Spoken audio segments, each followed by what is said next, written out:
nous allons lire ce verset pour que nous puissions comprendre. En Psaume chapitre 8, nous allons commencer à partir du verset 5. Voilà ce que la Bible dit. Qu'est-ce que l'homme pour que tu te souviennes de lui, et le Fils de l'homme pour que tu prennes garde à lui? Tu l'as fait de peu inférieur à Dieu, tu l'as couronné de gloire et de magnificence. Tu lui as donné la domination sur les œuvres de tes mains. Tu y as tout mis sous ses pieds, les brebis comme le bœuf, les animaux des champs, les oiseaux du ciel et les poissons de la mer, tous ceux qui parcourent les sentiers des mers. L'Éternel, notre Seigneur, que ton nom est magnifique sur toute la terre. Alléluia. Bien-aimés, je vous assure que Dieu est magnifique sur la terre, c'est quand l'homme prend conscience de la domination que Dieu lui a donnée. Quand l'homme domine sur la terre, c'est à ce moment-là que le nom de Dieu devient magnifique sur la terre. Oh, alors, bien-aimés, je vais vous dire une chose. Vous savez, quand le serpent Lucifer, qui est venu au jardin pour faire chuter l'homme, quand il était en train de parler à la femme, il lui disait, Dieu sait, si tu vas manger de ce fruit, tu y deviendras comme Dieu.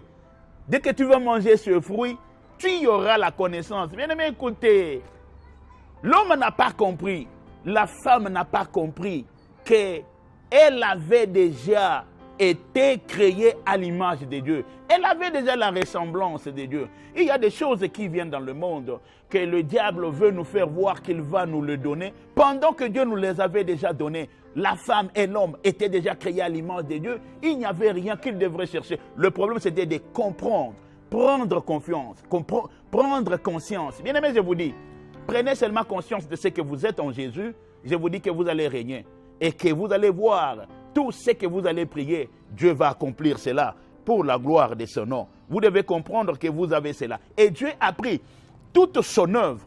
Il a donné la domination à l'homme. Il a mis l'homme au-dessus de tout ce qu'il a créé.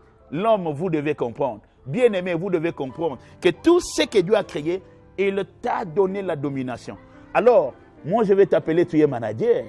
Moi je vais t'appeler, tu es administrateur. Je vais t'appeler, tu es gérant. Et tu peux te donner plusieurs noms en tant que celui qui règne. Mais je vais vous dire une chose. Dieu a donné la domination. Mais Dieu n'a pas donné le droit d'appropriation. L'homme ne doit pas s'approprier la terre parce que la terre appartient à Dieu. Mais Dieu a donné à l'homme la domination sur son œuvre. Chaque fois que vous priez, comprenez, vous devez faire attention que vous n'êtes pas propriétaire de la terre. Vous n'êtes pas propriétaire de tout ce que vous êtes en train de demander, mais vous êtes qu'un simple gérant. Vous êtes qu'un manager, vous êtes qu'un administrateur. Voilà pourquoi vous devez comprendre, pendant que vous priez, Dieu est en train d'opérer à travers vous, bien-aimés. Et j'étais en train de le dire, le nom de l'Éternel devient magnifique sur toute la terre quand l'homme prend sa responsabilité de dominer sur la terre. Voilà, bien-aimés, c'est que nous avons à partager avec vous ce message. Je vais terminer par cet exemple. Vous savez, dans la Bible, quand les enfants d'Israël ont quitté l'Égypte, ils ont pris la direction de la mer Rouge. Arrivant devant la mer, ils ont commencé à crier, ils ont commencé à pleurer. Et Moïse est en train de regarder. Mais il a crié à Dieu. Mais il a dit au peuple d'Israël, pourquoi vous faites des bruits?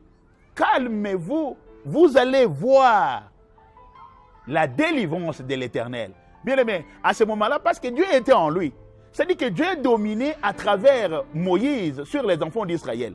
Alors, est-ce que vous pouvez vous imaginer que Moïse pouvait dire à Dieu, en lui dit, Seigneur, tu as entendu ce que je leur ai dit? Je leur ai dit qu'ils se calment parce que tu vas opérer de la délivrance. Et Dieu pouvait lui dire, oui, j'ai entendu. C'est toi qui es l'administrateur, c'est toi qui es le gérant, c'est toi qui es le chef. Je vais faire ce que tu as dit. Alors, qu'est-ce que tu dois faire? Moïse a étendu seulement sa verge sur la mer et la mer s'est séparée en deux. Dieu devrait normalement le faire parce que Dieu opérait à travers Moïse.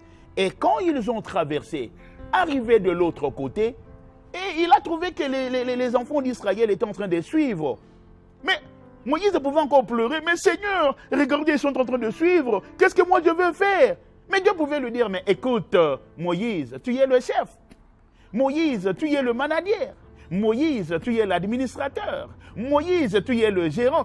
Tout ce que tu diras, c'est ce que moi je fais. Oh, mais Dieu, moi je veux encore que l'eau revienne comme elle était. Je vais faire parce que tu es le maître de tout cela. Tu es le chef, tu es l'administrateur, tu es le gérant. Et quand il a encore remis la verge sur la mer, et la mer est revenue de la manière qu'elle a été, parce qu'il avait compris une chose, que cette terre, c'est limiter Dieu.